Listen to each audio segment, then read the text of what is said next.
Welcome to Freedom Forest, guys, the 3-acre edible oasis that we're creating here in the south of England, where we like to try lots of new things and push the boundaries with what we can grow using permaculture and no-dig methods. Absolutely no chemicals, weed killers or synthetic fertilisers, just what nature provides. We are Dan and Laurie, and we hope you enjoy seeing what we grow and harvest in a year. On the 1st of July, we harvested apricots for the very first time. This early variety is Flavorcot and will hopefully have another harvest in a few more weeks from our orange summer apricot tree. We've got some beetroot that I've just sown from seed under cover here, alongside another sowing of this lovely pink stem chard, peppermint chard I think that's called. Under this cloth here, I've got a recent sowing of carrots. Now, as many of you are experiencing this year, carrots has been quite a difficult crop due to the slug and snail pressure that we've had from it being a really wet previous year. And I've found that actually using this piece of shade cloth works really well to keep the moisture in the ground, especially now we're further into summer, but it doesn't create such a favourable slug habitat, I'm finding. So that is my little tip for how I am getting some better success with the carrots. And then continuing the theme of our crops for the winter and the hungry gap, this is our net house where we grow a lot of brassicas to protect from the cabbage white butterflies and also the hungry pigeons and birds. And I have just planted probably 3/4 of this area up with young brassicas. We've got Brussels sprouts all down this side. I'm determined to have a good harvest of Brussels sprouts in time for Christmas. And then down this side we have got 2 different varieties of purple sprouting broccoli and also some more 9-star perennial broccoli plants. And hopefully this weekend as well I'm going to be planting out some Tuscan kale, which I've got to go in this top section here. It's a new variety that I'm trying this year from SOW Seeds, and it's meant to be a variety that stands better over winter. So yeah, really looking forward to that. These are our second early potatoes, a Sarpo variety called Kifley, and we're really pleased with the harvest this year.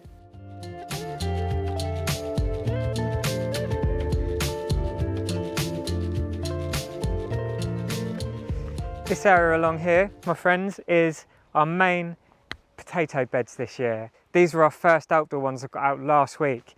I've got some more later on today to remove over here, and these are a very special type of potato because these are virus and blight resistant potatoes. They're arranged by Sarpo, so we've had really good success with these ones here.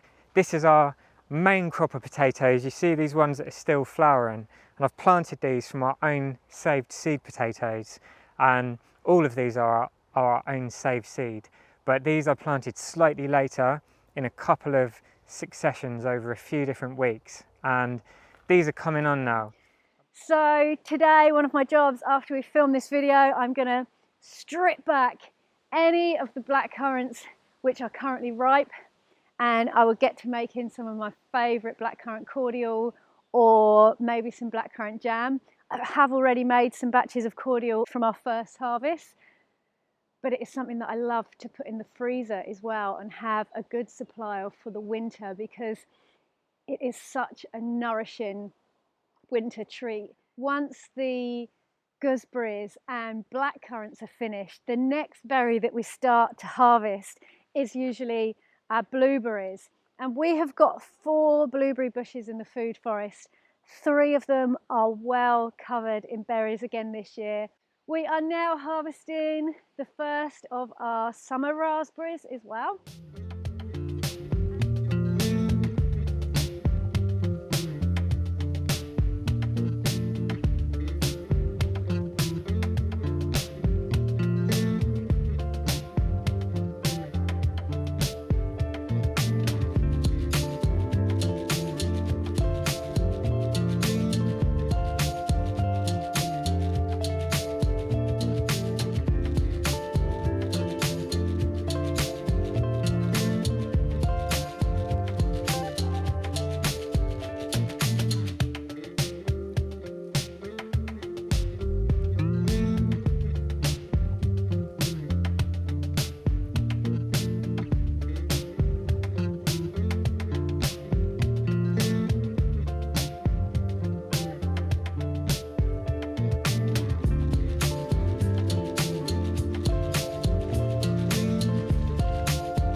I have just harvested all of these onions from our polytunnel, which I pretty much grew by accident.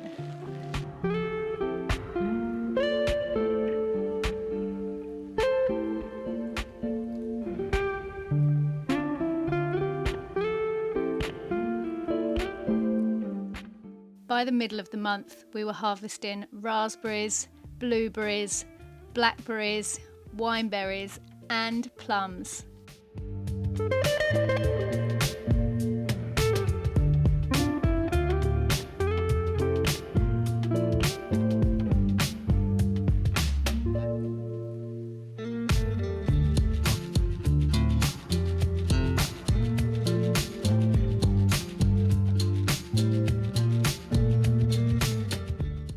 Blueberries are probably my most loved gift from our food forest. Our favourite variety that we've discovered so far is Chandler. It gives the biggest, juiciest berries I've ever tasted. We're going to add more of this variety to our forest garden over winter for sure.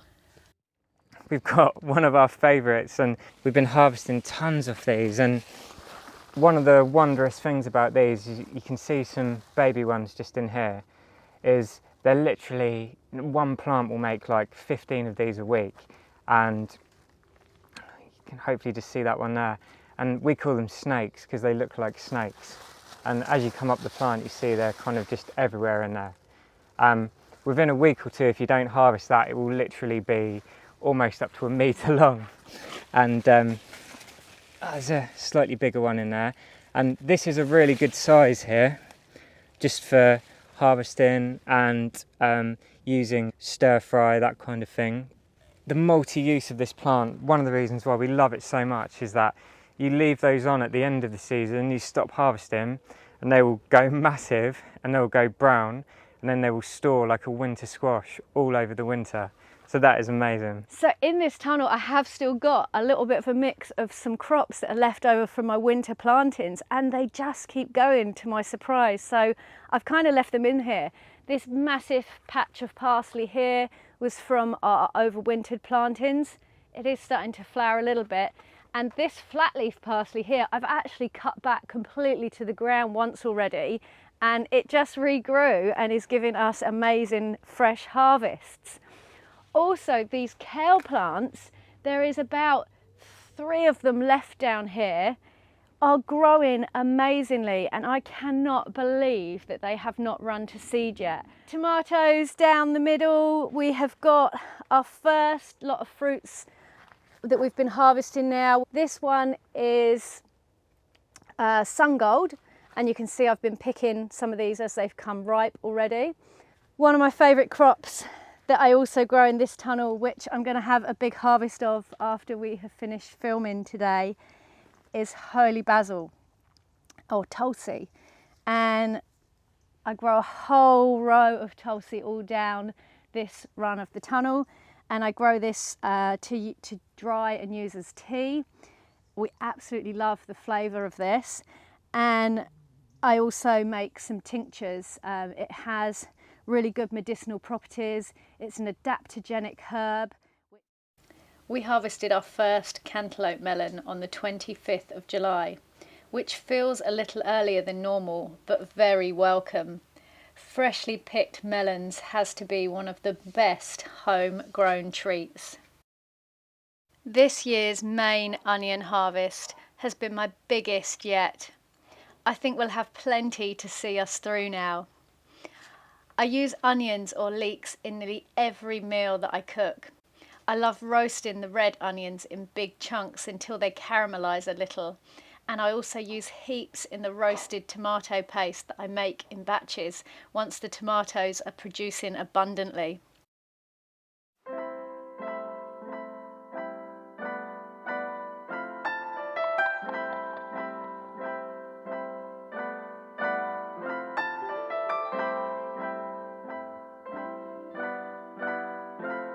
We're in the first week of August now, just going into the second week actually, and I feel this is a real transitional time for this outdoor growing space. Even though we are still only just starting to enjoy many of our summer crops like tomatoes and aubergines and runner beans. Now I feel this space is changing and the focus is very much turning to our winter crops. This bed here will be replanted again with all of our beautiful French garlic at the end of September or beginning of October. So we will actually leave this bed empty until that time. But we have given it a good tidy up and a fresh layer of compost. And this space here is now very much a growing space for our winter crops. So first week in August, and under this covering here, I've just direct sown a big section of turnips, which I absolutely love for winter soups and stews.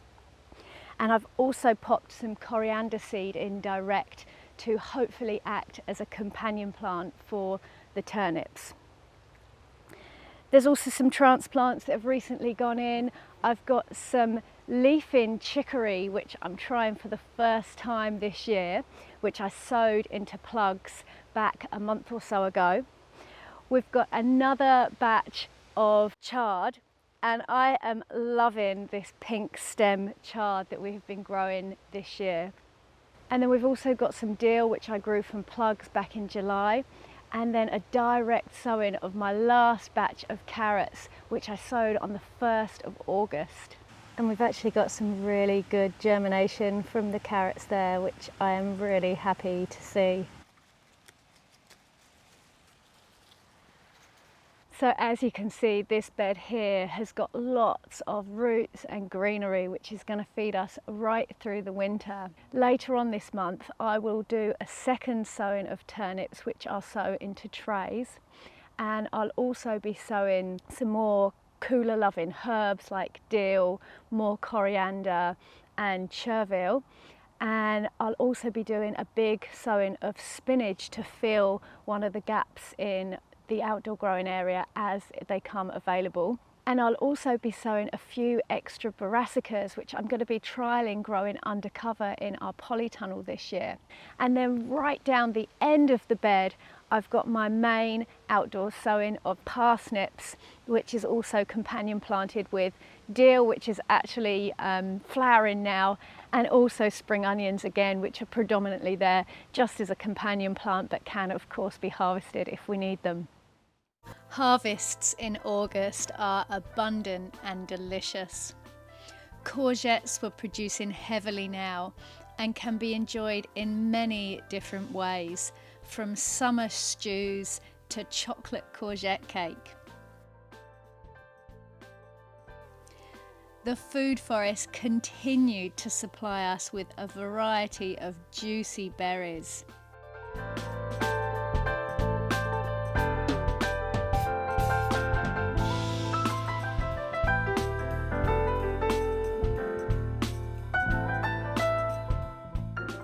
And we're enjoying the freshest, sweetest melons from the polytunnel. Sweet corn is ready and tomatoes are ripening fast. There is just so much freshness to be enjoyed. And by the end of the month, chilies are plentiful and sweet peppers are beginning to ripen.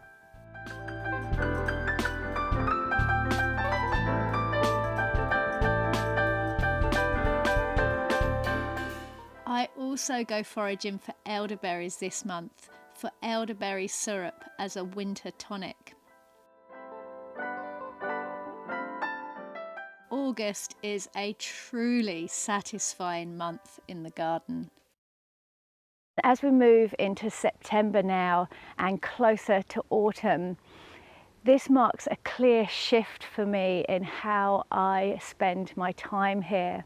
It's all about harvesting, using and preserving all of the beautiful, abundant crops that our land has provided us. The next harvest that we'll be taking from the food forest is the remainder of the apricots from this tree here. and I'm hoping to make up either some apricot jam, or I'm thinking an apricot chutney might be really nice. And then over the next couple of weeks we are going to have a lot of apples to harvest, and some of those I will make up into a batch of apple cider vinegar, which I do every year. And then also our autumn raspberries are just getting going, so hopefully we'll have an abundance of those, and I'll be using them in everything I can, and I'm sure we'll be freezing lots of them as well.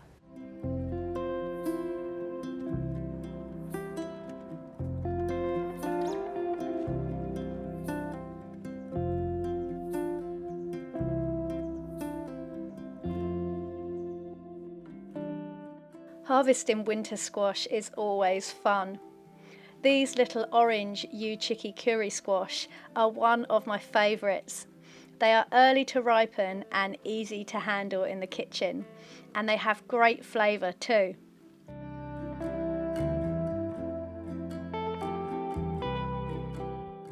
And on the 12th of September we harvested all of our winter squash and pumpkins and set them to dry and cure in a little warmth from the sun in our polytunnel. We've been preserving and drying.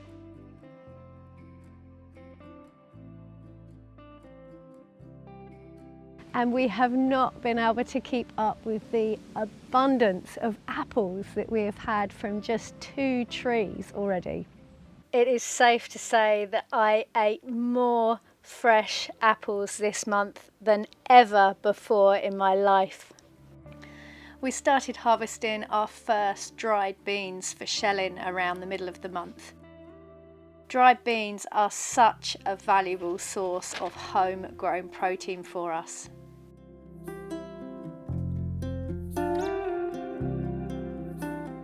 One of the big jobs that's always on my radar for the end of September is garlic planting. And around the autumn equinox is a really good time to start thinking about planting your garlic out, especially if you're growing the big elephant garlic like what we grow here. Autumn equinox is the perfect time. Towards the end of September, we were harvesting some of the biggest, juiciest, sweetest watermelons we have ever grown.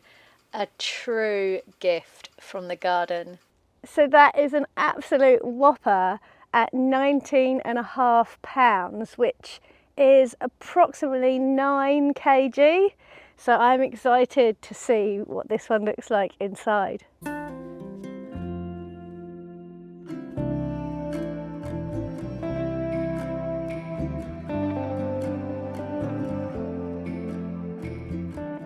My last big job for September is to do what is probably my single biggest seed sowing of the year, and that is all of our winter salads, herbs and greens that we grow in the polytunnel all through winter and right through until May next year, hopefully. So this is a really important sowing for us and gives us beautiful fresh food all through winter. Wow, September, what a month for harvesting. We began the month harvesting the last of our main crop potatoes. We grow Sapo Mira as they are blight resistant and grow into lovely big potatoes, which are great for jackets over winter. On the 3rd of October, I planted just over 100 cloves of French garlic into our no-dig beds. And on the 7th of October, it was time to harvest our sweet potatoes.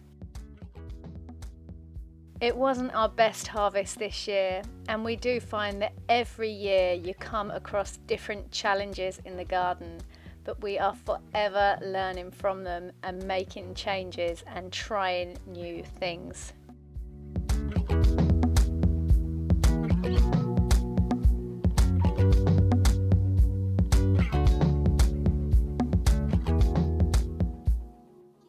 Here we've got Mashua looking beautiful.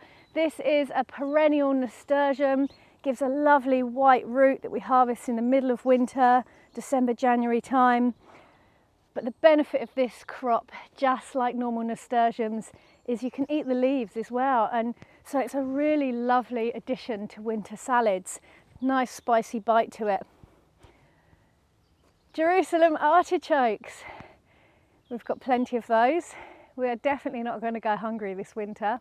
So as you can see, it's kind of all about the winter root vegetables now, roots and greens.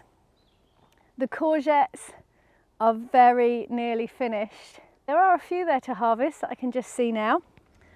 One of the beautiful crops that has done really well for us this year, much to our surprise, is watermelons. And it's actually not been a great year for sunlight hours and heat overall, but the watermelons have pulled through and we are still harvesting beautiful watermelons in October. And just earlier on today, I spotted this beautiful big melon hiding under our Cape gooseberries when I was grabbing a few fruits in here.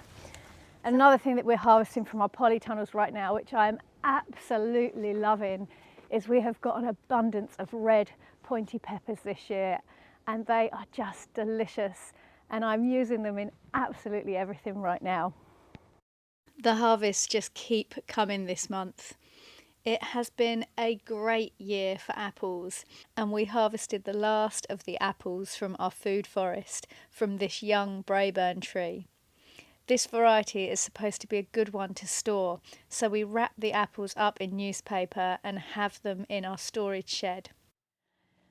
Okay folks, I know you've heard us say this before, but I think this really could be the biggest watermelon that we've ever grown. It has just kept on growing, and its vine has only just fully died back. So we're going to grab this one out of the tunnel today, go and give it away and see what we've got. Ooh, that is 20 pounds by the looks. That is a whopper of a watermelon.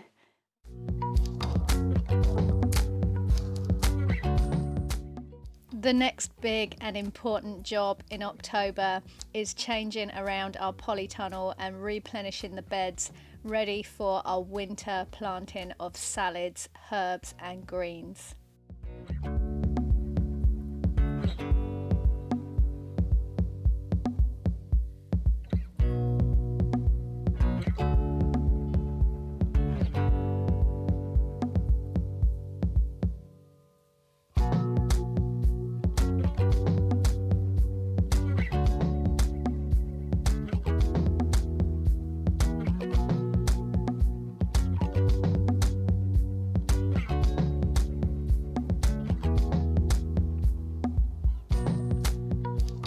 Okay, so that is all of this polytunnel planted up with winter greens and vegetables, and hopefully lots of things that will see us right through the depths of winter, and some brassicas which will hopefully fill the hungry gap as well around February to May time.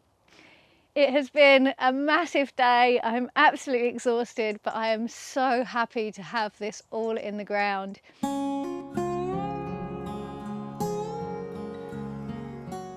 Usually around mid-October, we begin collecting sweet chestnuts that fall from the beautiful trees that surround our land. They're later than normal this year and still small, so we are hoping that the big ones are still yet to fall, as they provide a very nutritious and filling harvest for the winter months.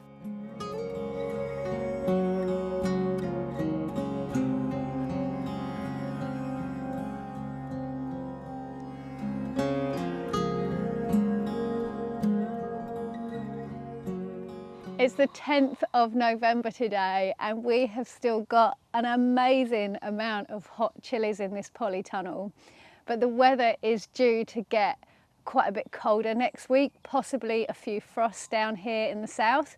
So I'm not sure how much longer these chilies will hang on. So we want to put them to use as much as possible. So we're going to do a good harvest today. I'm going to be picking some of these hotter ones to use in fire cider, which I'll brew up later. And then we've got some more mild spicy chilies over this side. And we're going to do a big pick of those and hopefully do one more smoke to make them into smoked paprika.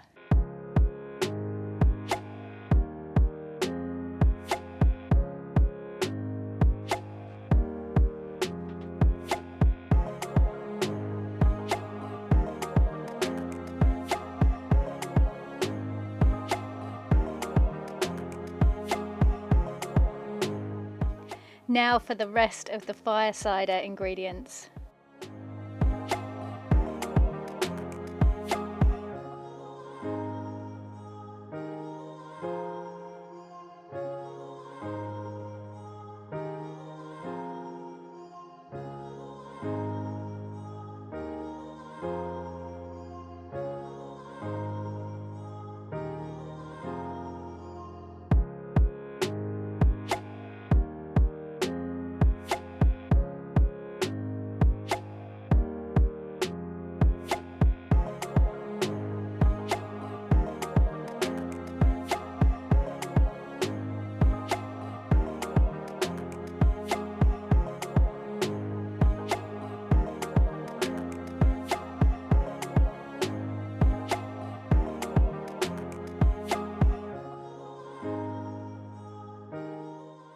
Fire cider is a homemade tonic that I brew up every year to help boost our immune system and keep us well over winter. It's pretty much just steeping as many health-giving herbs and spices in apple cider vinegar for about a month or so. Then you strain it and bottle, and we take it regularly in the colder months. The salad and herb growth in this polytunnel has been coming on really well, which I'm actually quite surprised at considering how grey it has been for the last few weeks here. It's the 14th of November today, and I am actually going to take my first harvest from the plants in here, and I'll just be plucking a few leaves, 1 or 2 leaves off each plant.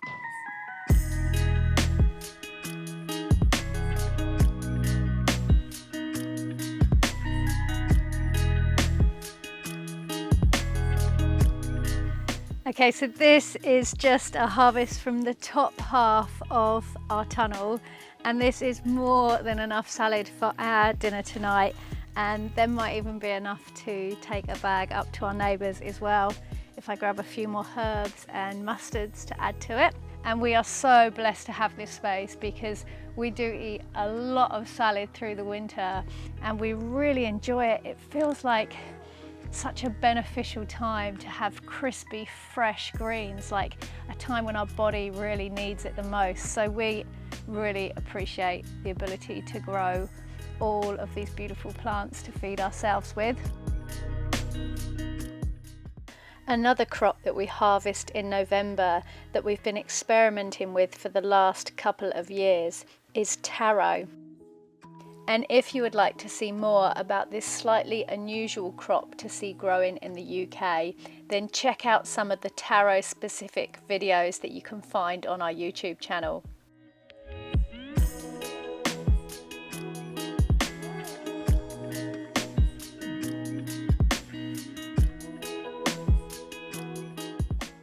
This month we begin to harvest the beautiful root vegetables that we grow for winter, like parsnips and the turnips that we sowed back in August for the start of winter soups and stews. Another of our crops that I need to get harvested before we get any frosts are these trombone courgettes. And I've got a couple in here that are a really good size and I am super excited about harvesting. Look at it, it is nearly as tall as I am. That is a serious amount of food from one squash. And this here is one plant and it has been producing not only these that we can use as winter squash, but it has been giving us summer squash like courgettes all through the summer, and we've still got some that we can use as courgettes on this plant right now. Absolutely amazing, such a good value plant to grow. We call these snakes, you can kind of see why.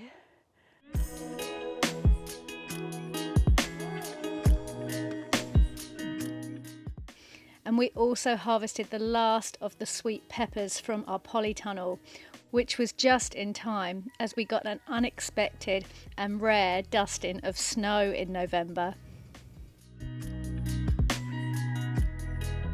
And as you can see, our food forest here is looking very wintry indeed now. All the leaves are gone from the trees, and there is not a lot that we're harvesting from in here anymore. We are getting a few things like rosemary and a few other beautiful herbs from in this area, but most of our harvests have already been taken from the food forest for this year, and it has provided really well for us. And up here we've got our big yacon bed, and it is looking very different up here now to what it was just a couple of months ago. And with this crop, we just harvest as we need. We leave the tubers in the ground, and we're often harvesting yacon right up until April next year. Our beautiful pink stem chard was also quite affected when we had a light layer of snow here. Normally chard will pretty much stand and grow right through the winter for us, but I think having the weight of the snow on the plants really affected it, and I've had to strip the plants right back. They are still growing, but growth, of course, at this time of the year is very slow. We've got heaps of turnips that we're harvesting from here. So we've still got beetroots in the ground that we're harvesting. Again, the beetroots can stand some light frosts. If we do get a few days of heavy frosts, then they tend to go a little bit soft, but so far so good with the weather we've had. All of our leeks in this bed here are pretty much ready now, so we're going to have a great harvest of leeks for our Christmas dinner, which I'm really looking forward to. And then if we head over here, you can see just yesterday we were harvesting our ochre from this bed. So that's all cleared now.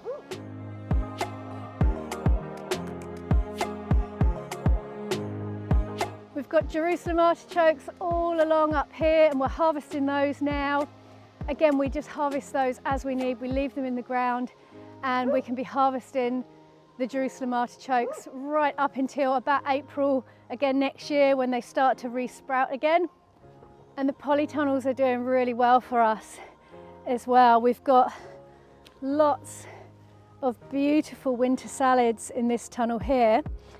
And then something we're experimenting with this year for the first time is growing even more brassicas through the winter in these polytunnels. And the idea with this is that as soon as the daylight hours start to increase in February, that these will really leap into life fast, and hopefully with the extra warmth of the polytunnel, they will give us lots of goodness and lots of good food through that hungry gap again in early spring. During the peak of our harvest, we're as much as 80% self-sufficient here with everything that we grow, which, to be honest, we could actually be even more self-sufficient again if we decided to change some of our eating habits a little bit more.